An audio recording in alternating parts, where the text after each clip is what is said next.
Okay, then let's continue.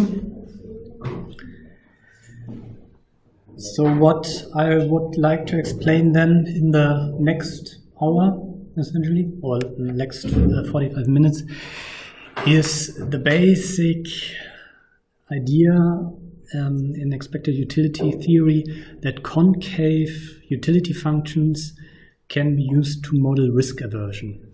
This is something that you see when you look into behavioral economics stuff quite a lot. People are then particularly interested in, for example, if people become more risk averse after being influenced by some effective stimulus, for example, that the concavity of the utility function is increased. So this is kind of a modeling choice, data analytical choice, and yeah, for me it was always not quite clear how this notion of risk and this notion that I transform the outcomes in a nonlinear way, so that somehow if I see 90 and 10, I personally think, well, 12 and 78, whatever, how this relates to the fact that I'm more risk-seeking or risk-averse, which also then relates to the question of what does actually risk mean in this thing, in these lottery choices. And so the basic idea is, and the basic thing that we're going to discuss is that concave utility functions model risk aversion, and to make that clear in the beginning, so the risk that we're talking about is actually some risk like this thing here, where you are sure that you get 50 here, and here you have a 50-50 chance of getting 90 or 10. Expected value of these is the same, so somebody who would just use expected value maximization would be indifferent to A or B, but if you have this idea that you're only getting the outcome once, and you have here this high probability of getting 50, then of course it's much more reasonable, or at least from my perspective, to choose B, because then you get the 50 for sure. So the risk that is talked about here somehow has to do with the fact that the outcome here is uncertain. Yeah, so here you have an uncertain outcome, here you have a sure outcome. However, this is then explained by the form in which you transform the outcome values. And for me, that was never really straightforward, so I didn't quite get why this should be the case. I now get why it's the case, and I will explain it to you, but whether it's sensible or I'm still a little bit puzzled because it's there are other risk models which I find a little bit more intuitive than this transformation, but I can at least explain to you how it arises and how it's being used. Good, and this requires that we talk about concave functions. And because these are the utility functions that we are interested in, and that also expected utility is quite interested in. So I guess you've heard the term concave before. It's the thing that you always confuse with convex, at least I do, because you have concave and convex. And then, so in which context have you heard the terms concave and convex? Lenses, so you can have concave, I think it's like this, and convex, it's like this. And this, of course, is also related to the form of these functions. But yeah, there is a mathematical definition of concave functions, so a set of functions which fulfill certain criteria. And this definition we will first have a look at, and then we will talk about what it means. So this is now a little bit math, but we will, don't worry, we will talk about the meaning of all of this in the coming slides. But I'm following, because I also studied math at one point, and yeah, in a way still do, of course, like everyone. I like the math approach of first doing the complex thing and then making it simpler, rather than the physics way of starting with simple things and then at the end it's very complex and you're not quite sure anymore how you got there. So this is the definition of a concave function, and the thing is that we want to use these concave functions as utility functions to see how expected utility theory with a concave function models risk aversion. So the question is, what is a concave function? Now, a function we talked about the last time, it's just a rule, and we are only interested in univariate real-valued function, meaning functions that take in real numbers, so any numbers that you know, but just a single scalar number, not vectors or matrices or anything crazy, just single numbers, maps them onto other real numbers, and this is just how you write it. So f is the abstract rule, and then this is the input argument, and this is the output argument. So f of x is always a number, f itself is the function. Now, when is a function called concave? Well, a function is called concave on an interval, so a subset of the real numbers. So, for example, the interval from 0 to 2, or the interval from 2 to 10. If for all x and y in this interval, and any alpha that is in the interval 0 to 1, so alpha is a value between 0 and 1, it holds that the value of the function for the convex combination here, namely 1 minus alpha times x plus alpha times y, is larger or equal than the convex combination of the value that the function takes for x and the value that the function takes for y with the same alpha. So we will look at what this means in a second, so don't worry if you not get it right now. If you get it right now, that's also fine. You will still have to hear what it means.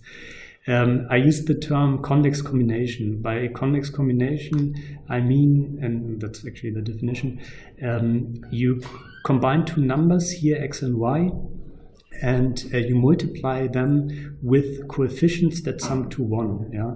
So alpha is between 0 and 1, so that means if alpha, for example, is 0.2, then 1 minus alpha is 0.8, and you multiply one of these numbers with 0.2 and the other one with 0.8. So these coefficients, and then you sum them. So if you have coefficients in sums that sum to 1, this is called convex combination. And I will use this term. You can, of course, so if you think about the expected value, again, this is also a convex combination because your probability always sum to 1. And of course, it goes beyond just having 2 values. You can also have a convex combination of 3 values. If, for example, your first coefficient is 0.2, your second is 0.3, and then the last one is 0.5. Yeah? That's the definition of a concave function. What it means we will look at in a second. There is a mathematical relationship that for any concave function, the second derivative, remember you know what derivatives are, so think of what's the derivative of x squared. So x Quadrat, was ist die Ableitung von der Funktion? 2x. Nee, 2x. 2x. Yeah. So you remember what derivatives, Ableitungen are, also how you compute them, also what the second derivative is. If the second derivative of a function is negative, then this function is concave. However, this relationship between concavity and the second derivative, this is really like a right down here. This is not a simple proof, and we will not talk about it.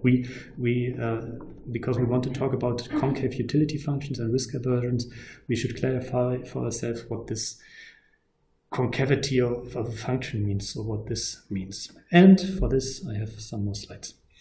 And this is always helpful if you're looking at mathematical formulas. It makes sense to focus in on certain aspects and not trying to understand everything at the same time, but go step by step. So first of all, what is this thing here in the bracket? So this bracket, oh sorry, you don't see my pointer. There we go. So what is this thing here in the bracket? So 1 minus alpha times x plus alpha times y, and how should you think about it? So what this describes is the line that connects x and y which is somehow missing there, is the line connecting x and y in the domain of the function f. So what this means is you specify an x and a y. Let's say you specify x being 2 and y being 4. Yeah. So then you have two values, and now what you can do is set, for example, alpha to be 1. Then you would have 0 times 2 plus 1 times y, and this is here. Then you are at the point y being 4. Alternatively, if you set alpha to be 0, then you have 1 minus alpha is 1 times x plus 0 times y, which is 0. So you are here, you're at point 2. Now, the thing with convex combinations is that you fix the x and the y, and you allow alpha to vary between 0 and 1. Yeah? So if you, like I said, if you set alpha to 0, you get to x2. If you set alpha to 1, you get to y being 4. But now you can, for example, set alpha to 0.2. Then what you compute here is 1 minus 0.2, that's 0.8, times 2 plus 0.2 times 4, that's 1.6 plus 0.8, which is 2.4. So you're here. If you put in 50-50, then in this case you would have 1 plus, so half of x being 2, 1, plus half of this, 2, so you would have 3, so you would be exactly in the middle.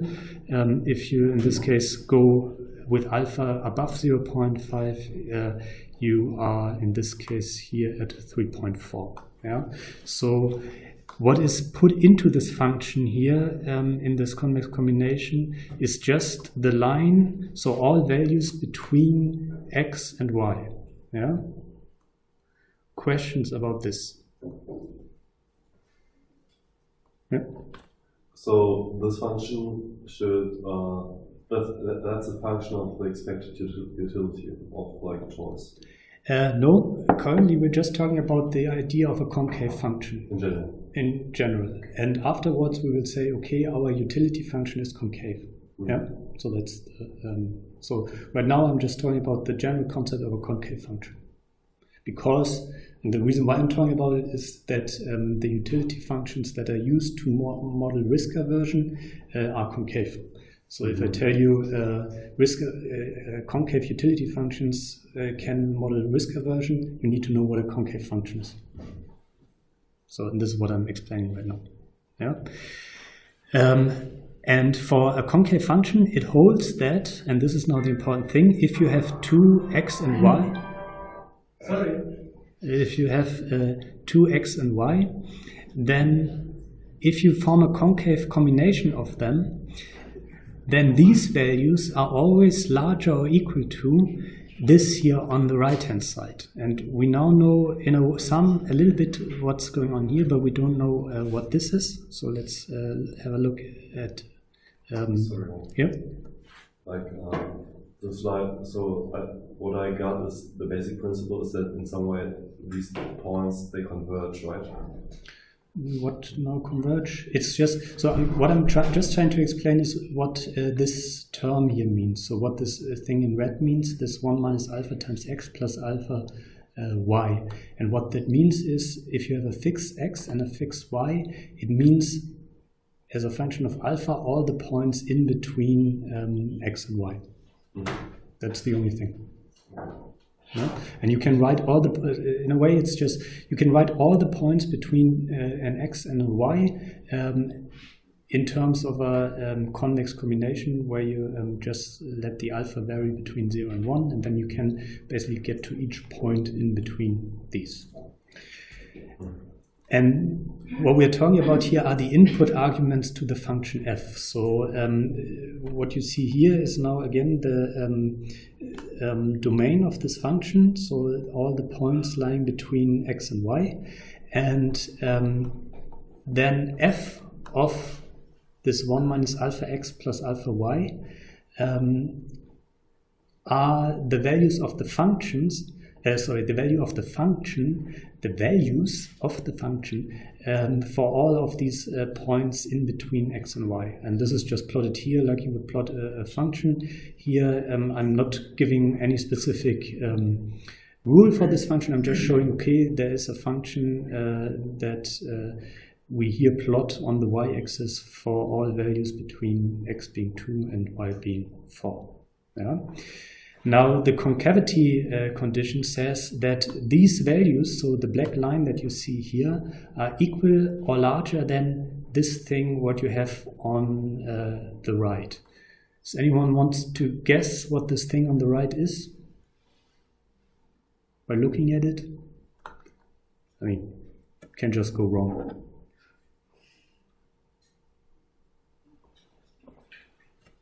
No, sorry. But maybe it's just fx. Fx. Yeah, maybe think about it. So let's think about it. So f of x. So where do I have to point for f of x here? Where is that? Left. I mean, it's y. Here, yeah.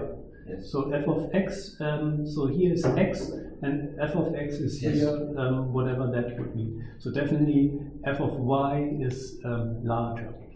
And now what this thing here describes is, of course I can tell you, a convex combination of fx and fy. So you, in a way, as you said, we have here our fy and here our fx, and if you plot them, these values inside this graph, any feeling of what that would be? No, but it's fine. So what this describes is the line connecting the points f of x and fy. So in a way, like here, we have the points that by this expression, all the points between x and y. This expression describes all the points between fx and fy as a function of alpha. So if you set alpha to 1, you are at fy. If you set alpha to 0, you are at fx. If you set alpha to 0.5, you are in the middle.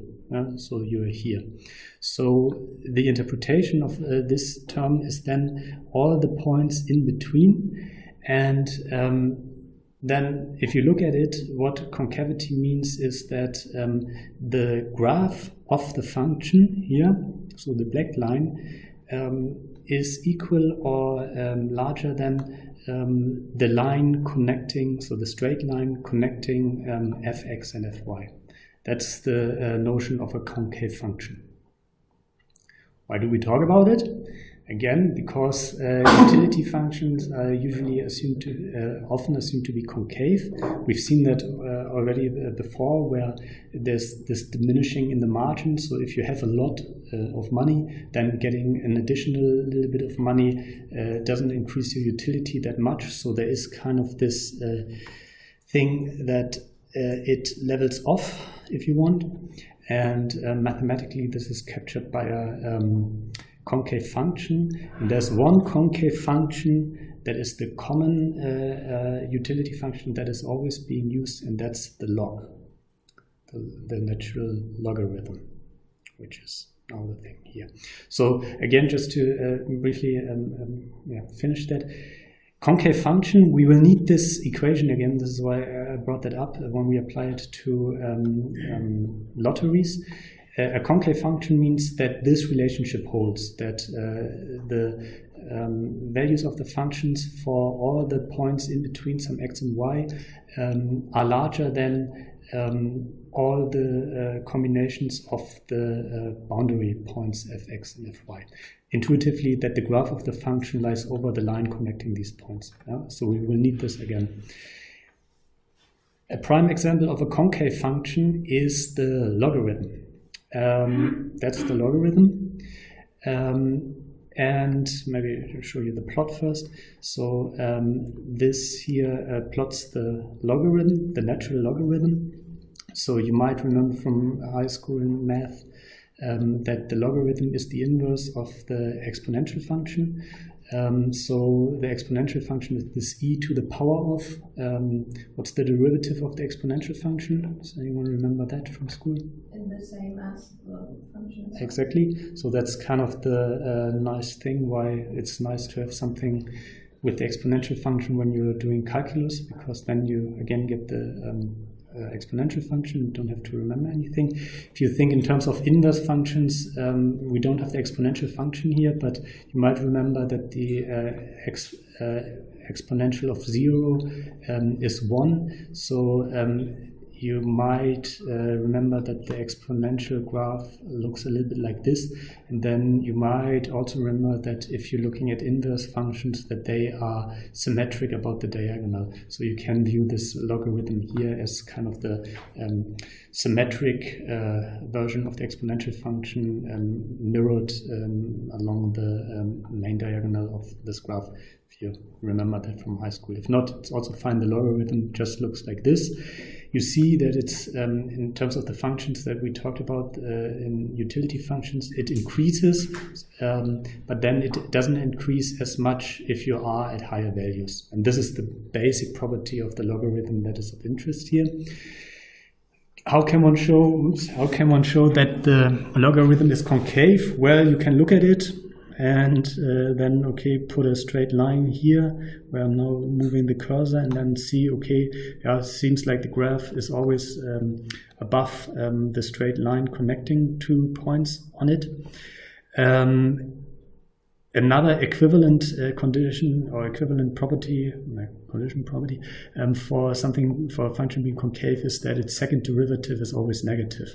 And if you, and this is really not, it's like chemistry math, where in chemistry they do these diagrams and they say, well, and it's logical that this and this comes out.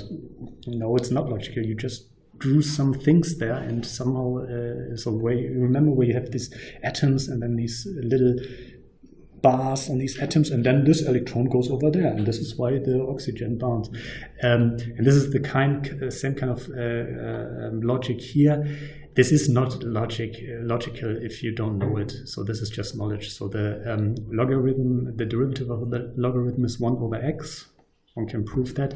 What is a little bit easier to compute then is the second derivative, because you know that this is x to the power of -1. And if you use the same logic for computing derivatives as previously, you need to subtract 1 from -1. So you get x to the power of -2. And you need to multiply with the thing that you put down, so you get this -1 over x squared as the second derivative.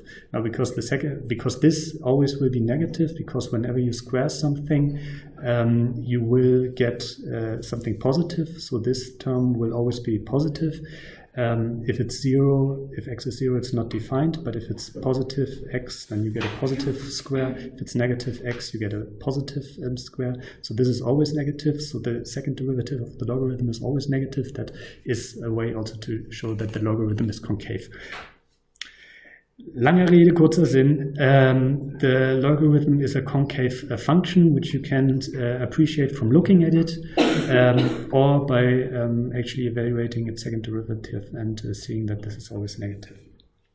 And the logarithm is a common utility function. It's commonly used as a utility function. What I tried with the logarithm here, and it's actually Bernoulli's utility function. So when Bernoulli dealt with expected values, he used the logarithm as a utility function. Of course, you can come up with other concave utility functions, not the logarithm, but the logarithm is one possible concrete example of a utility function.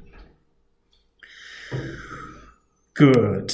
So that's so far on concave functions and examples for concave functions. Questions about this? So we haven't really talked about why this is interesting. This was just some detour through some basic math definitions. Now, the reasons why it's interesting or why people talk about it in expected utility theory. So we are now faced again with this kind of choice. Lottery A, 50% probability to win $100 or euros, 50% probability to get nothing. Lottery B, probability of 1 to win 50 euros, dollars, probability 0 to win nothing. This is also called a sure thing or sure outcome.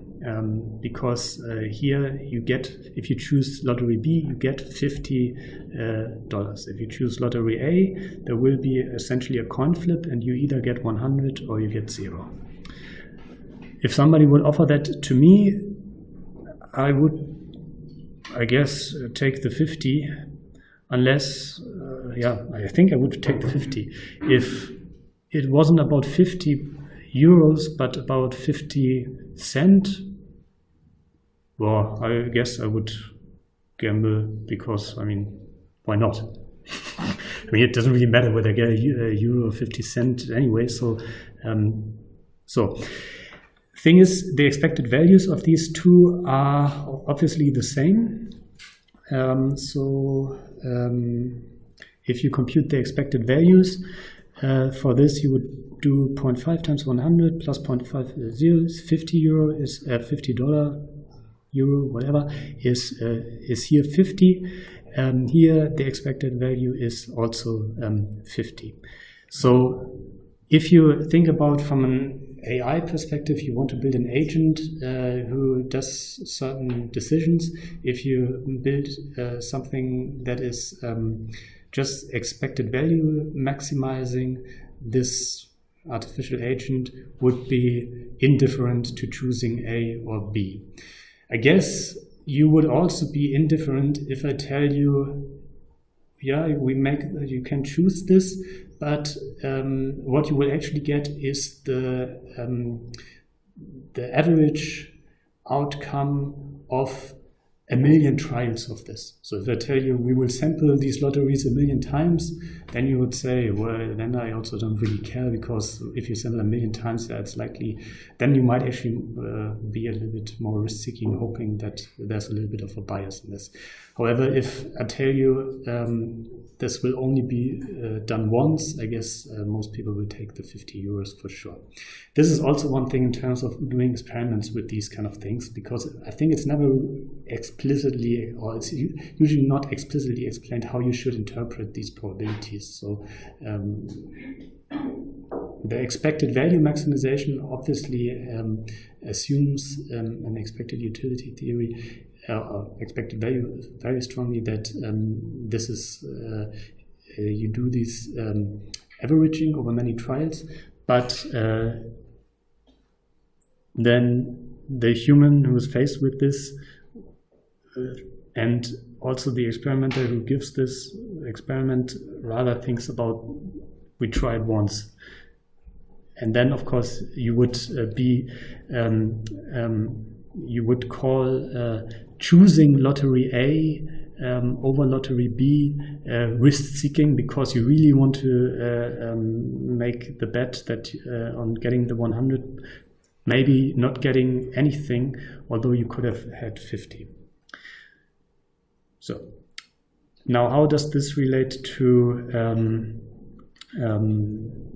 concave functions? And this is actually I guess the last thing that we want to do then. Yeah, and this is a big slide. How do we do that best? Yeah, let's do it like this.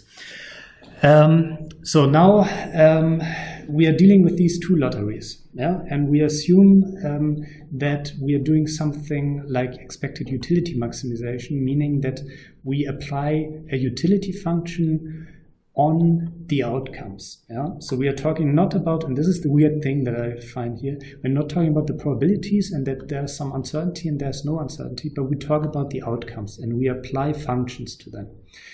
And one thing, if we compute the expected utility of lottery A, what we would do is we take our probabilities and multiply the utility function transformed outcomes with the probabilities and then add over them. Yeah, so we would do 0.5 times the utility of 100 plus 0.5 the utility of 0. One thing that we need to assume also, in addition to our concavity, is that actually our utility of 0 is actually 0. This is sometimes not mentioned explicitly, but that if we have the utility of 0, we don't, so the utility of 0 is always 0. So then we get 0.5 times the utility of 100, which we can write as follows.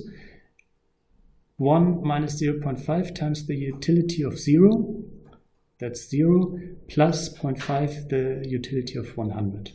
Just re-express this.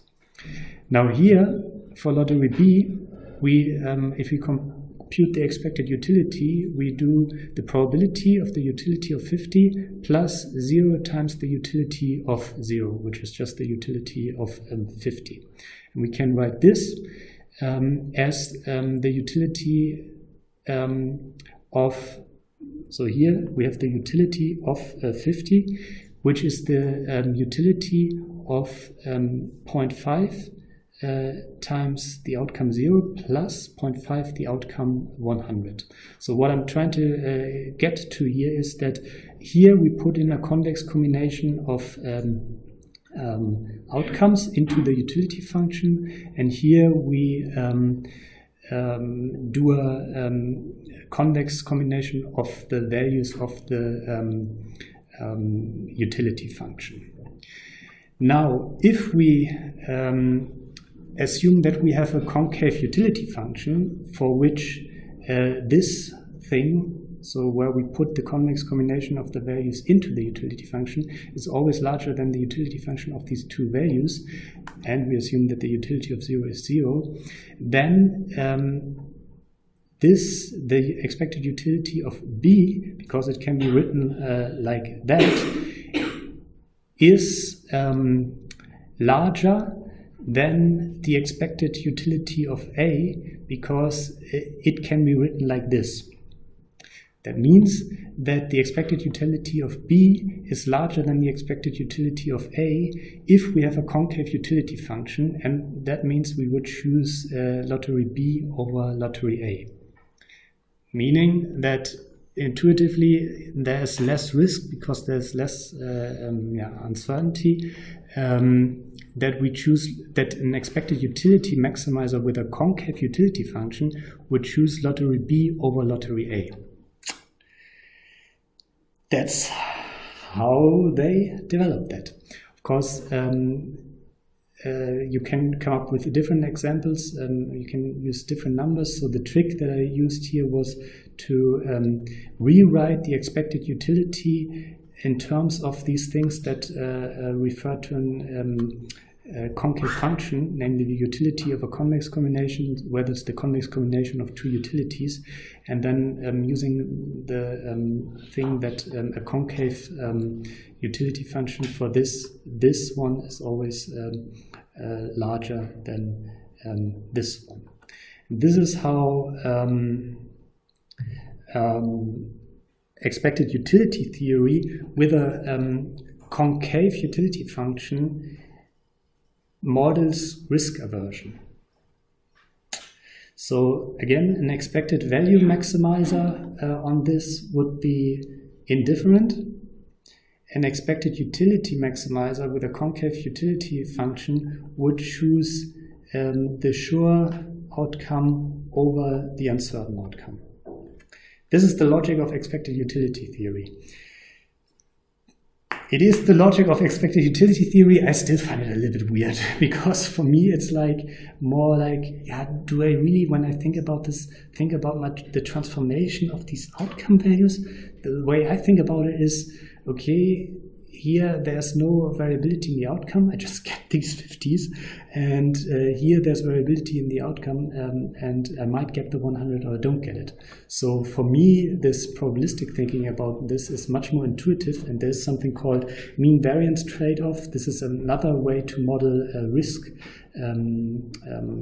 sensitivity, or so where you basically trade, so you compute the means of both, so that's actually quite simple here. So you compute the expected values of both, which are the same, and then you compute the variances. Do I actually do this here? No, I used to have that in there. But if you now think about computing the variance here is of course 0, because it always comes out the same. Here the variance is obviously non-zero, because it sometimes comes out 100 and 1.0.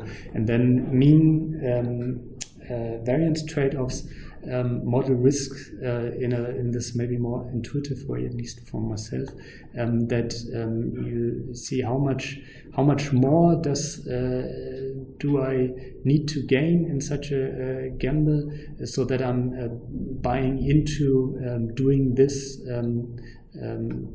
gamble or this lottery instead of a sure thing. So for example, if I would get 10 for sure versus 0.5 for 100 and 0, I might be inclined to till get the 10. But if I get 1 for sure, so or have the probability of getting nothing or 100, I might say, well, then I might play that, because there's so much more to gain. And this is then, of course, how this whole thing about insurance, for example, works. So that you, it's unlikely that you actually suffer some, that you actually need this thing, but you are willingly to always pay a small price.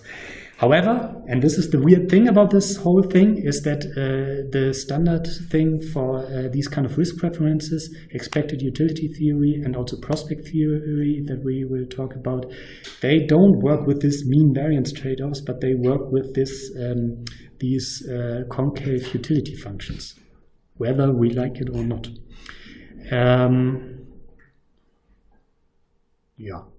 So a different aspect, which we will not do now, but where this whole thing is coming from actually, is the expected utility theorem. So if you Google expected utility theorem, you will find that this is kind of the crucial thing in all of expected utility theory.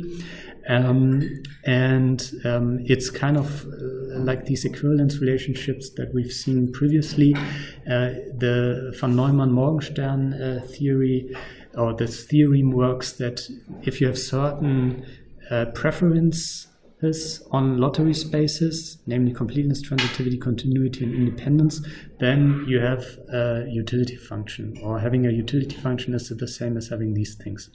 And this is essentially at the core, so what of expected utility theory. This modeling of risk sensitivity in terms of concave or risk sensitivity, risk aversion, risk seeking in terms of concave convex utility function. This is something where behavioral economists and psychologists who do these kind of things are interested in expected utility theory. The core of expected utility theory is actually this theorem, which we then will talk about, I guess, next time after the presentation by one of you. In addition to the slides, I put something else into stop here. I put a new reference into the folder, which I found today and also found quite nice and helpful. So this is by an economist from Stanford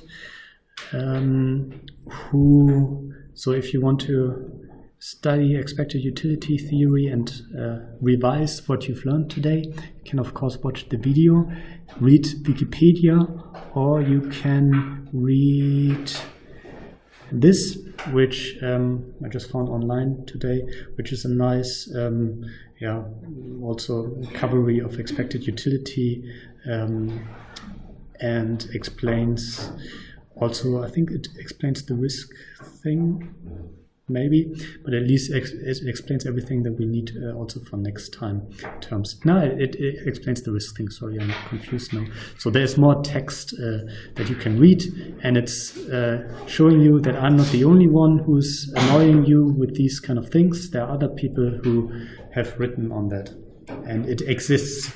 I didn't make it up to ruin your afternoon, but at least you feel like you've done some work then today, and now have done the work so that you can enjoy the battle for Winterfell tonight.